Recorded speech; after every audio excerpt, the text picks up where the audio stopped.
When we talk about building trust, we often think about, am I credible?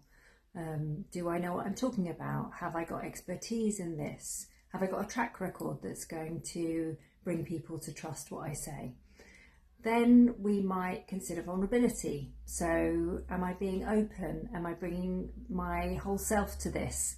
How am I making that human connection with somebody? Maybe by revealing a bit more of my vulnerabilities, my motivations, the things I might not know, the things I might get wrong. What I notice though is that we don't talk so much about reliability, and I think this is really important. It might just be small things. So do you follow up on something that you promise? Do you turn up at the meetings that you say you're going to be at? Or it might be something bigger, like promising to keep something between you and the other person, and then do you really stick to that and respect their wishes on what they want shared and not shared? I think it's interesting that this isn't where we naturally go when we think about building trust, and yet we know it. We know that it really matters. We like to know where we stand with someone. We like other people to be consistent.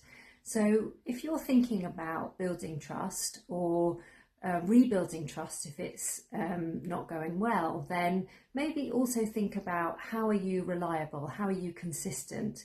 And if you're not able to keep your promises for whatever reason, because life is complicated and sometimes things don't go as you expected, especially if you're leading an organisation through change, then how do you explain that to people? How do you go back and rebuild that sense of reliability by explaining why you weren't able to keep your promises or why things didn't turn out as you expected?